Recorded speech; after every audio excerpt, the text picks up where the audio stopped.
قلم بنایا جائے تب بھی اس کے تفسیر نہیں لکھ پائیں گے۔ تو پیاری جو اس سے معلوم ہوا، پتہ چلا کہ سورہ کوثر پڑھنے سے امیر بھی ہوتے ہیں، غموں سے چھٹکارا ملتا ہے، نام بھی دنیا میں روشن ہوتا ہے اور آخرت میں حوض کوثر بھی ملتا ہے۔ تو پیاری جو آئیے گا، اگر آپ کے پاس زیادہ تنگی ہے، بہت زیادہ تنگی ہے اور تنگی بڑھتی چلی جا رہی ہے، ایک کے بجائے 2 کام 3 کام، آپ کے گھر شادی بھی ہے، آپ کے گھر بھی ہے، لینا آپ کو بنانا بھی ہے اور آپ کے گھر رزق کی بھی تنگی ہے، تو اگر کم مسائل ہیں، آپ کو تھوڑے مسائل ہیں، تو آپ صبح فجر کی نماز کے بعد 21 بار سورہ کوثر کو پڑھا کریں۔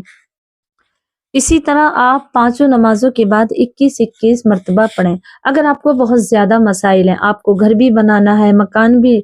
بنانا ہے، آپ کے بچوں کی شادی بھی ہے اور پیسہ بھی کم ہے اور رزق بھی تنگی ہے اور کوئی بھی آپ کا مسائل ایسا نہیں ہے،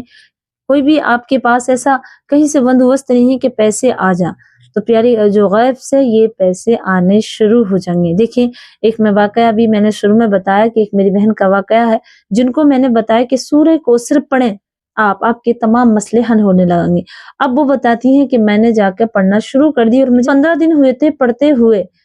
کہتی میری بہن کہ میرے بھائی جوا کھیلتے تھے بہت زیادہ، اور اب گھر میں میری امی کی طبیعت خراب ہو گئی اور ہمارے گھر بہت تنگ حالات تھے، رزق بھی نہیں تھا، گھر میں کوئی چیز نہ تھی، امی کی طبیعت خراب بھی تو ہمارے گھر پہ مہمان آ گئے، اب کوئی پیسہ نہیں ہے، ہماری ٹوائلٹ یعنی جو لیٹرنگ ٹوائلٹ تھی وہ بھی بند ہو گئی، اسے بھی خراب ہونا، اس کی سٹ بند ہو گئی، اور ہمارا نل بھی جو نل کا ہوتا وہ بھی خراب ہو گیا۔ اب ہمارا تمام مسائل ایک ہی بار میں آ گئے اور میرے بھائی جو بڑے تھے وہ جوا کھیلتے تھے۔ اب اس وقت مہمان آ گئے اور کوئی پیسہ نہیں، ہم خاموش رہے اور میں پڑھتی رہی، مجھے 15 دن گزرے سورہ کوثر پڑھتے ہوئے۔ دیکھتی ہوں کہ اچانک سے بارش کا ایک ہلکی سی بادل ہوئے، تھوڑے تھوڑے بادل سے چھائے اور بادل چھاتے چھاتے ایک دم بارش کا مانسون بن گیا، بارش کا موسم بن گیا، اور اس وقت ہلکی سی بارش ہونے لگی۔ اس وقت ہلکی سی بارش ہونے لگی، میرے بھائی جو میرا بھائی تھا جو جوا کھیلتے تھے، تو وہ جواؤں میں بیٹھے تھے، جوہاریوں میں، تو کبھی وہ پیسے نہیں لائے جیت کر، کبھی 2 روپے نہیں لائے۔ ہمیشہ ہمارے گھر جو برباد ہوا وہ یوں ہی ہوا کہ میرے بھائی جو بھی کماتے، جو بھی گھر میں ہماری امی سے ہم سے لے جاتے تھے اور بس ہارتے ہی تھے، کبھی وہ پیسے جیت کے نہیں لائے۔ تو اس وقت بارش کا موسم ہوا اور وہ جوئے میں بیٹھے جو جوا کھیلتے ہیں، وہاں پر دیکھا کہ انہوں نے اس وقت 17,000 روپے جیتے، اور وہ پیسے بارش جب ہوئی تو سب بھاگ گئے وہاں سے، ہلکی سی بارش ہوئی اور سب بھاگ گئے اور وہ پیسے لے کر گھر آ گئے۔ تو اس وقت نلیا جو نل کا گاڑ رہے تھے وہ بھی تھے، مہمان بھی تھے، اور گھر میں بالکل پیسے نہ تھے، تو نل ہمارا وہ بتاتی ہیں کہ جب ان کا نل سنبھلا تو اس وقت نل میں 8,000 روپے خرچ ہوئے، ٹوائلٹ میں 3,000 روپے خرچ ہوئے، اور مہمانوں کی بھی ہم نے خاطرداری کی، رزق بھی لیا۔ تو اس وقت سے ہمارے گھر آج تک ہمارا بھائی کبھی 2 روپے جیت کے نہ لایا، اور بارش فوراً تھم گئی۔ کبھی بھی ہمارا بھائی جب جوا کھیلتا تو اٹھنے نہ دیتا۔ وہ فرماتی ہیں، بہت رو رو کے اس بات کو بتا رہی، اور میں آپ سے اس لیے بتا رہی ہوں، اس لیے مینشن کر رہی ہوں کہ اللہ تبارک و تعالیٰ جب دینے پہ آتا ہے تو کوئی نہ کوئی بہانہ کرتا ہے۔ یہ حلال کا پیسہ ہو گیا اس طرح کہ وہ رحمت کی بارش آئی، اور کہہ رہے ہم سب دل میں رو رہے مہمان ہمارے گھر میں کہ کہاں سے پیسوں کا انتظام ہوگا، مہمان بھی آ گئے، امی کی بھی طبیعت خراب، ٹوائلٹ بھی بند ہو گیا، اور نل کا گاڑنے والے یعنی کہ جو مشین لے کر آتے ہیں وہ بھی بورنگ کر رہے ہیں، ہم کیسے کہاں سے دیں گے۔ ہم خاموش رہے تو اسی وقت بارش ہوئی اور ہمارا بھائی آ گیا، اس نے بتایا نہیں کہ میں ادھار لے کے آیا ہوں، کسی سے بتایا گھر پہ، بتا رہے کہ میں کسی سے ادھار لایا ہوں، ہم نے نل بھی گڑوا دیا، پیسے نل کے والے کو بھی دے دی جو مشین لے کر آئے، اور مہمانوں کی خاطرداری کی، گھر میں راشن آیا۔ اس وقت سے آج تک ہمارے گھر میں پیسے آ ہی رہے ہیں، اور وہ میرے بھائی کا آخری وقت تھا جوا کھیلنے کا اور جیتنے کا۔ تو پیاری جو کہتی ہیں وہ کہ ہمارا پورا گھر برباد ہو گیا تھا اس وقت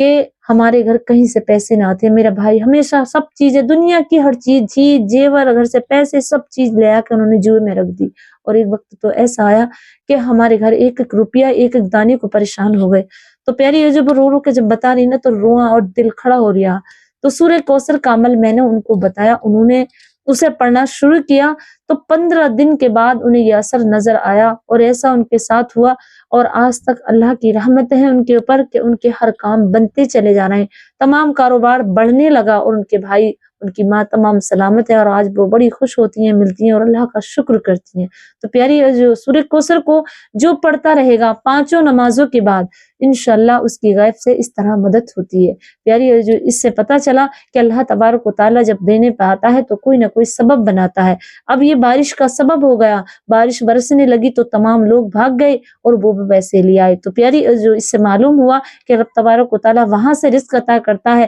جو آپ سوچ بھی نہیں سکتے۔ اسی طرح اگر کسی کے سر میں درد ہو، دنیا کی صحت کے لیے چاہتے ہو، سر میں درد ہو، پیٹ میں درد ہو، کچھ بھی ہو، تو سورہ کوثر کو 7 مرتبہ پڑھیں اور پیشانی پہ دم کریں، اور اگر پیٹ میں درد ہے تو پانی پہ دم کریں اور اسے پلائیں، انشاءاللہ پیٹ کا درد، سر کا درد اسی منٹوں میں ختم ہو جائے گا۔ پیارے جو بتانے کے لیے تو بہت سی باتیں ہیں، بہت سی اس کی تفسیر اگر کی جائے، میں نے کہا تو پورا دنیا بھی اس کے مفہوم، اس کی تفسیر لکھنا چاہے تو نہ لکھ سکے۔ تو پیاری جو بس اتنا ہی کہوں گی کہ سورہ کوثر انسان کو غنی کر دیتی ہے، زمین پہ سے آسمانوں پہ اٹھا دیتی ہے، اس طرح اس کے بینیفٹ ہے، اس طرح اس کے بینیفٹس ہیں۔ اگر کنگال ہے تو اسے غنی کر دیتی ہے، اگر بے علم ہے تو اسے علم والا بنا دیتی ہے، اگر بے روزگار ہے تو اسے روزی عطا کر دیتی ہے، اگر اس کے رشتے نہ ہوتے ہوں، اس کی پریشانی ہو تو سب لوگ اس سے محبت کرنے لگتے ہیں۔ پیاری جو سورہ کوثر کو اپنی زندگی کا ساتھی بنا لیں۔ اور میں آپ سے ایک بات کہوں، اگر اچھا رشتے تلاش میں ہے نا